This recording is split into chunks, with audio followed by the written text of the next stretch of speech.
Moi, je vais plutôt parler des aspects biomécaniques de la fatigue. Et en natation, donc quand je dis qu'on part à des années-lumière, c'est que quelque part on retourne à la préhistoire. Parce que finalement, au regard de tout ce qu'on a entendu ce matin, les connaissances sur la fatigue en natation, on ne sait pas bien ce que c'est et on n'est pas prêt de savoir ce que c'est. Donc c'est juste pour dire qu'on fait un petit peu un retour dans le temps dans le cadre de la natation. Alors, ce travail a été fait dans le cadre d'une collaboration entre l'Université de Savoie et la Fédération italienne de natation. Et donc, quand on parle de biomécanique, on parle de mouvement, puisque c'est l'analyse du mouvement. Et pour les nageurs et pour les entraîneurs, la fatigue, c'est très clair, ça se matérialise d'une manière évidente, c'est-à-dire que la vitesse de nage diminue. Ça, pas trop de discussion. Et si on se penche sous l'angle biomécanique, pour les nageurs et les entraîneurs, il y a une évaluation qui est souvent soit très formelle et très claire et donnée aux nageurs, soit sous-tendue, qui correspond à une diminution de la fréquence de cycle et une diminution de l'amplitude de cycle. Je passe très vite sur la définition de ces termes puisque vous les connaissez. Alors nous, la question qu'on a essayé de se poser, c'est pourquoi ces diminutions et essayer un petit peu, je dis bien un petit peu, de comprendre comment ça se passe. Dans un but complètement pratique, qui est d'essayer de retarder l'apparition de la fatigue, si on peut éventuellement déboucher sur des applications pratiques comme ça, et en tout cas essayer de minimiser ses effets, ça c'est quelque chose qui semble un peu plus abordable. Donc je vais aller très très vite sur cette diapo, puisque j'avais prévu d'expliquer comment un mouvement est généré, comment on arrive à nager. Donc il y a effectivement une commande au niveau du système nerveux central qui va descendre au niveau des motoneurones, je vais très très vite par rapport à ce qu'on a vu ce matin, qui vont entraîner l'activation des muscles agonistes et antagonistes, lesquels vont permettre de produire une certaine force et laquelle force va permettre de produire le mouvement. Alors ce qui est intéressant, c'est de voir ce qui se passe à la jonction nerf-muscle, qu'on appelle jonction neuromusculaire. Donc là, il faut bien penser que c'est l'arrivée d'un courant électrique qui va entraîner des modifications de type chimique et qui, à la sortie, va permettre l'épandunion entre les filaments d'actine-myosine, c'est-à-dire la partie mécanique de la contraction. Donc j'insiste lourdement là-dessus, puisqu'il faut, quand on parle de mouvement, bien englober ces différents niveaux au niveau donc du mouvement. Alors, c'est le rapprochement mécanique de ces ponts qui va permettre de produire une force et qui va être à l'origine du mouvement du nageur. C'est très schématique ce que je vous dis là, mais c'est pour qu'on comprenne. Pourquoi je suis revenu en arrière sur cet aspect? Parce que, comme on l'a très clairement vu ce matin, on distingue une fatigue centrale qui est tout ce qui touche le système nerveux, la commande et la descente de la commande, et une fatigue périphérique qui touche l'effecteur, c'est-à-dire qui touche le muscle. Et chaque fois qu'il y a une altération, donc vous voyez, moi j'en ai ciblé 9, il y en a beaucoup plus que ça, chaque fois qu'il y a une altération de un des niveaux, eh bien, on est dans une situation plus ou moins de fatigue. Alors, donc pour récapituler, le mouvement, c'est d'abord un phénomène électrique qui entraîne un phénomène chimique qui va entraîner un phénomène mécanique, la production de force, de puissance au niveau du nageur.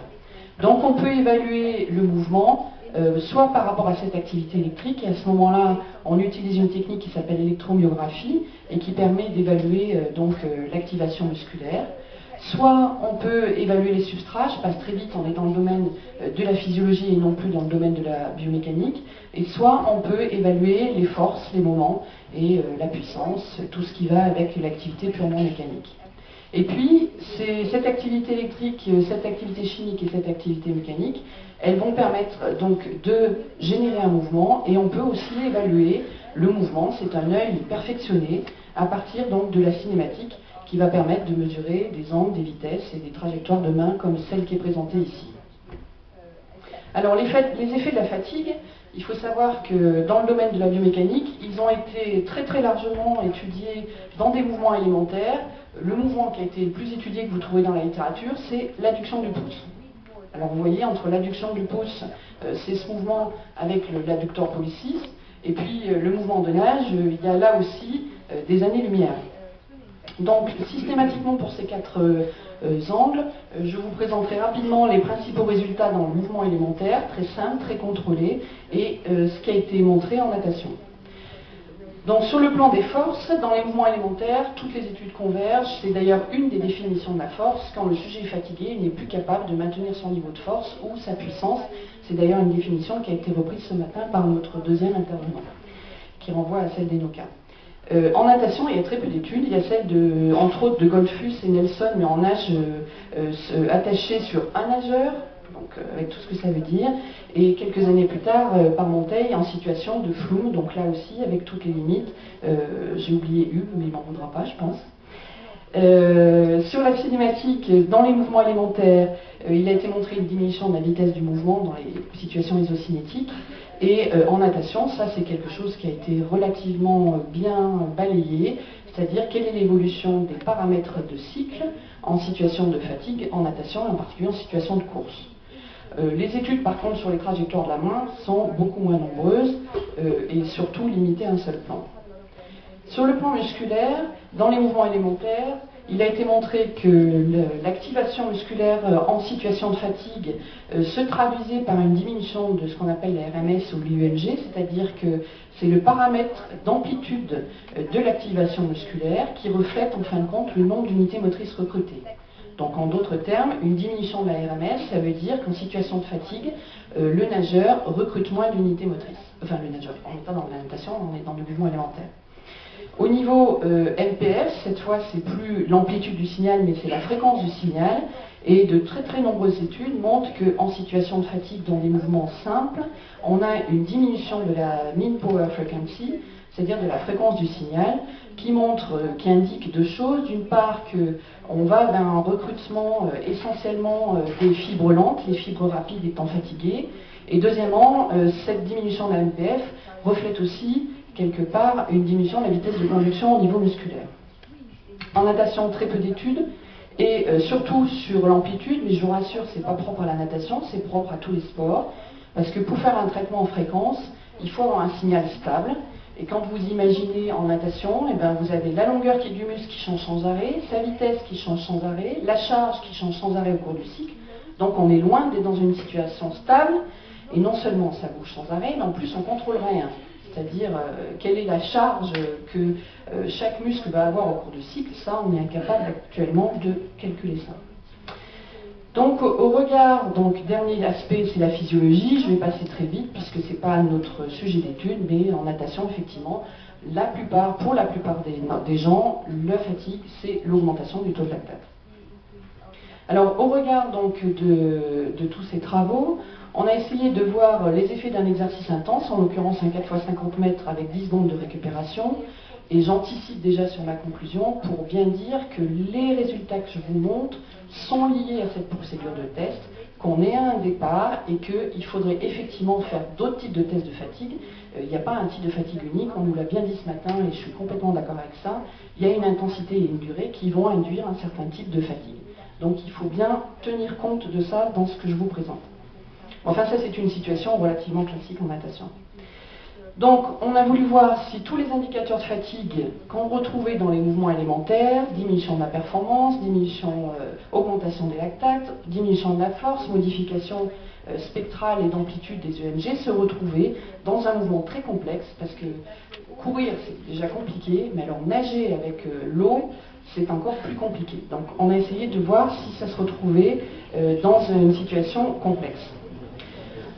Dans un deuxième temps, nager sans eau, c'est pas possible. Dans un deuxième temps, on a voulu voir les effets de cette fatigue sur la cinématique du cycle, c'est-à-dire sur le mouvement du nageur et sur les recrutements musculaires. Donc pour ça, on a eu une étude sur 10 nageurs de haut niveau. Je vais attirer votre attention simplement sur le temps, la moyenne du temps sur 100 mètres, 50,63 secondes, donc c'est quand même du très haut niveau. Donc 10 nageurs, voilà, petit problème, c'est pas grave. Donc pour mesurer la fatigue, on a mis en place un test d'une situation parfaitement contrôlée, c'est-à-dire un mouvement élémentaire. Nous, au lieu de faire l'adducteur du pouce, qui n'a pas grand-chose à voir avec la natation, on a fait un mouvement de flexion de l'avant-bras et du bras qui ressemble un peu plus à une situation sur un swing bench qui a été équipé. Ensuite, donc ça on l'a fait pour un angle bras-tronc de 30 degrés, de 90 et 120 degrés, on s'appuie sur la littérature pour déterminer ces valeurs. Ensuite, on est passé à des situations déjà un petit peu moins contrôlées, à savoir la nage attachée. On contrôle encore un petit peu puisque le nageur est sur place, donc la somme des forces est égale à 0, il n'y a pas de vitesse. Et puis un test de puissance en nage semi-attaché, puissance maximale. Et puis enfin, on a terminé par le test de nage libre qui était les 4x50. Donc tous ces tests, force maximale isométrique, situation parfaitement contrôlée, à nage attaché et nage semi-attaché, ont été faits avant les 4x50 et immédiatement après les 4x50, pour voir donc les effets de ce test qu'on supputait, effectivement on va le montrer, fatigant. Alors qu'est-ce qu'on a fait comme mesure? On a fait d'abord des mesures de performance, donc ça c'est du temps, sur les 4x50 mètres. Ensuite, on a fait des mesures de type physiologique avec les prises de lactate et NH3 avant et après les 50 mètres et pendant aussi toute la durée du test. Ensuite, on a fait des enregistrements de type électromyographique avec 8 muscles du membre supérieur droit et gauche et du tronc avec un système embarqué qui a aussi ses limites, mais on fait avec ce qu'on a à l'heure d'aujourd'hui. Ensuite, on a fait des mesures de type mécanique. Donc pour les contractions isométriques, on a fait avec, pour les contractions isométriques, on a fait avec un capteur de force donc, qui a été développé par la Scuola del Sport de Rome. Et puis, pour tout ce qui était nage attaché et semi-attaché, on a développé un ergomètre en collaboration avec l'INSA de Lyon. Et puis enfin, la cinématique, ben ça je pense que vous connaissez tous, c'est des caméras sous-marines qui sont placées en vue frontale et en vue sagittale. Alors, qu'est-ce que les résultats ont donné, c'est-à-dire à l'issue de ce 4x50 mètres, comment tous ces paramètres ont évolué? On se rend compte qu'on a une diminution de la performance et une diminution donc du temps sur 50 mètres et une diminution de la vitesse de cycle. Deuxième point, on se rend compte que toutes les forces qui ont été mesurées, c'est-à-dire la force isométrique maximale, la force en nage attaché et la force dans le test de puissance, toutes diminuent après les 4x50 mètres. Sur le plan EMG, on a eu un problème, mais c'est pas grave. On a une diminution de la fréquence moyenne du biceps et du triceps lors du test en force isométrique et on a une augmentation des concentrations de lactate. Donc on peut conclure quand même, on regarde tout ça, qu'au bout de nos 4x50, la fatigue est bien atteinte. Pourquoi j'insiste? Parce que dans le secteur scientifique, un de ces indicateurs ne suffit pas pour vous dire oui, le sujet est bien fatigué. On vous demande un certain nombre de convergences pour dire qu'effectivement la fatigue est bien atteinte. Alors, juste à titre d'exemple, deux sujets sur les résultats de force. Donc un premier sujet, en rouge c'est avant les 4x50, en bleu c'est après les 4x50. Je vous rappelle que c'est le test force isométrique maximale 30 degrés, 90 et 120 sur un swing bench. On voit que c'est un sujet qui développe une force considérable en isométrie. On n'est pas loin de 250 newtons, donc c'est très très élevé pour un nageur. Et ce sujet a ses capacités de force qui diminuent après les 4x50. Je dis bien ses capacités de force, parce que ce premier test, finalement, nous donne une information sur les potentialités de force du nageur. Le nageur B, je répète qu'ils sont quand même tous les deux des nageurs de haut niveau, il a deux fois moins de force que le premier. En isométrie, c'est-à-dire que ses capacités de force sont beaucoup plus basses. Vous voyez qu'ici, en A, on monte à 250. Le sujet B, il est aux environs de 100, il plafonne aux environs de 100, donc il a des capacités de force isométriques, des capacités de force pures qui sont beaucoup moins élevées que le sujet A. On retrouve ces différences, mais un peu moins marquées, sur les FP max, c'est-à-dire la force mesurée en nage attaché. FP, c'est la force mesurée dans le test de puissance, et Power, c'est la force, la puissance, donc mesurée dans le test de puissance. Alors je ne m'attarde pas sur ce graphe parce que je vais passer un petit peu plus de temps sur les deux derniers, parce qu'on a essayé de faire des ratios de FP max sur F iso, qui en fin de compte nous donne une indication. F iso, je rappelle, c'est la potentialité de force du nageur. FP max, c'est la force max qui développe dans l'eau en nage attaché, même si on sait que c'est une situation qui est quand même artificielle. Donc si on fait le rapport des deux, on a un petit peu une indication sur combien le nageur utilise, comment le nageur utilise ses potentialités de force. Donc vous voyez chez le premier sujet, le sujet A, je ne sais pas si je vais savoir me servir de ça, si. Que ici il arrive à peine à 50% d'utilisation, bien que c'est un nageur qui ait énormément de force. alors que le nageur qui est ici, qui a beaucoup moins de force, qui a 2 fois moins de capacité de force pure, va arriver à utiliser des forces à plus de 60%.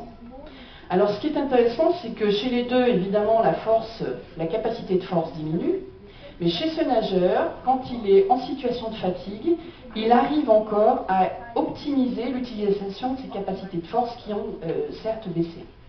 Donc c'est quand même intéressant parce que effectivement ça permet un petit peu de donner des pistes à savoir qu'est-ce qu'il vaut mieux entraîner. Est-ce que c'est trop faible en termes de force pure? Est-ce que c'est la technique qui pêche et qui fait que finalement il a beau être très fort, il ne sait pas utiliser la force qu'il a? Et l'autre rapport est un rapport intéressant puisque c'est le rapport de FP sur FISO qui finalement nous indique si le nageur, quel est le compromis qu'il fait entre la force et la vitesse puisque c'est un test de puissance.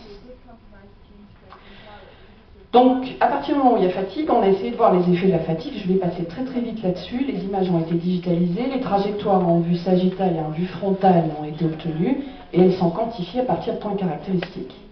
Alors, ce qui est intéressant de voir, c'est que chez cette population, avec la fatigue, on n'a pas eu de diminution de l'amplitude de cycle.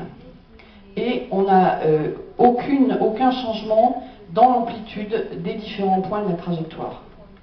Par contre, ce qu'on observe chez ces sujets, c'est une diminution de la fréquence liée à une augmentation des temps et en particulier surtout de la première partie du cycle de nage. C'est-à-dire que c'est les points qui sont matérialisés en rouge ici qui montrent une augmentation de durée. C'est surtout dans la première partie du cycle que le nageur va augmenter donc la durée de son mouvement pour un pattern spatial relativement stable. Alors, juste 2 exemples de sujets. Avant, après, je passe, il y a beaucoup de choses à dire là-dessus, mais je passe. Simplement pour vous montrer quelque chose qui est très significatif et qu'on retrouve chez les 10 sujets testés, c'est qu'on voit que le nageur va retarder le moment où il place sa main dans une phase propulsive. Il reste dans cette position-là, il prend du repos, il est fatigué, donc il se repose dans une phase qui n'est pas du tout propulsive, mais à la limite qui est freinatrice. Qu'on fait les travaux de Chaillot. Donc, on a voulu voir les effets donc, de cette fatigue sur la symétrie. Et si les nageurs avaient une très bonne symétrie spatiale, on observe une asymétrie temporelle. Comment on lit ça? Quand on est à 0, ça veut dire que, par exemple, ici en eau, pour la phase de balayage externe, si je suis à 0, ça veut dire que je mets le même temps pour cette phase à droite et à gauche. Par contre, ici, j'ai un temps une valeur qui est négative, ça veut dire que je passe plus de temps à gauche. Et si j'ai une valeur qui est positive, comme ici, le balayage interne chez le sujet 1, ça veut dire que je passe plus de temps à droite. Donc ce qui est intéressant, c'est qu'on se rend compte qu'à part le sujet 2 qui a des durées supérieures pour tout le cycle et pour BR qui est le roulement du corps, qui est tout à gauche, pour les autres on est tantôt à droite, tantôt à gauche. Donc on a exclu les hypothèses que les asymétries pouvaient être liées au côté inspiratoire, que les asymétries pouvaient être liées à la main dominante du sujet. On se rend compte qu'elles sont spécifiques à chaque sujet et spécifiques à chaque phase. Donc on en déduit qu'elles sont certainement le reflet de la distribution de la force à l'intérieur du cycle de nage. Alors ce qui est remarquable, c'est qu'en situation de fatigue, on observe strictement la conservation des asymétries temporelles. Il n'y a pas de changement. Le nageur continue à distribuer temporellement son mouvement de la même façon. Au niveau musculaire, donc ici c'est un exemple de sujet. Donc vous avez c'est de ce qu'on appelle les EMG, électromyogrammes, activation électrique du muscle. Premier 50, 10 secondes de récup. Deuxième 50, 10 secondes. Troisième, 10 secondes. Et quatrième 50. Les muscles fléchisseurs, extenseurs de la main, biceps et puis triceps, pectoral et dorsal, droit et gauche. Alors ça c'est un nageur, je ne vais pas dire son nom, mais c'est un nageur très haut niveau. On se rend compte que chez ce sujet, il a ici une augmentation progressive de l'activité du fléchisseur du carpe. Donc je rappelle que les perfs sont tombés et qu'il recrute de plus en plus d'unités motrices, bien que sa vitesse à la sortie soit quand même encore plus faible. On se rend compte chez lui que le pectoral gauche a un comportement inverse, c'est-à-dire qu'il a travaillé beaucoup dans le premier 50, et puis ensuite, là, il travaille moins, on voit qu'il est fatigué. Dès le premier 50, il a déjà une diminution d'amplitude du signal. Ce qu'on voit aussi, c'est un déséquilibre droite-gauche, Par exemple, si vous prenez le pecto à gauche et le pecto à droite, ou le dorsal à gauche et le dorsal à droite, on voit qu'il y a un très très gros déséquilibre. Donc déséquilibre gauche-droite, et surtout un déséquilibre qui, je pense, est très important et qu'on va étudier dans l'avenir, c'est le déséquilibre antéro-postérieur. Parce que pour avoir une épaule solide, il faut effectivement pouvoir gainer cette épaule. J'ai presque fini. Alors, je vous ai dit tout à l'heure qu'on ne pouvait pas étudier la fréquence parce qu'il fallait un signal stable. On a développé une collaboration avec Turin pour essayer de faire un traitement de ce qu'on appelle en temps-fréquence, c'est-à-dire un traitement qui permet de faire du fréquentiel par unité de temps du mouvement. Donc ici, c'est un exemple de muscle et de nageur sur le pectoralis major, et on voit que ce muscle commence à être activé avec des basses fréquences à 0,15 secondes, et que l'épicentre de son activation est pour 0,35 secondes, avec une gamme de fréquences beaucoup plus étendue, ce qui veut dire qu'il recrute une gamme de fibres beaucoup plus étendue. Alors, on a fait ça pour tous les sujets, et pour tous les 25 mètres. Donc le premier point, c'est le premier 25, le deuxième, et puis on passe au deuxième 50 mètres, troisième 50 mètres et dernier 50 mètres. Donc qu'est-ce qu'on voit au niveau musculaire? On voit que le nageur retarde l'apparition de son activation du pectoralis. Et elle se fait de plus en plus tard. Et ce qu'on voit qui est remarquable, c'est une diminution de la NPF, c'est-à-dire qu'on a aussi, comme observé dans les mouvements élémentaires, une diminution donc de la fréquence qui reflète un recrutement plus de fibres lentes et une diminution de la vitesse de conduction. Donc pour conclure, les forces, comme dans les mouvements alimentaires, diminuent avec la fatigue, le temps de la première partie du cycle augmente, avec une stabilité spatiale qui est un reflet très fort du niveau de performance, si on regarde les autres études qui ont été faites dans les autres activités, des changements dans l'activation musculaire qui sont très spécifiques au sujet et à chaque muscle, et de très très grandes variations individuelles qui nous conduisent à dire que c'est extrêmement important de pouvoir évaluer les nageurs dans ces situations pour pouvoir individualiser au maximum les processus d'entraînement. Je vous remercie.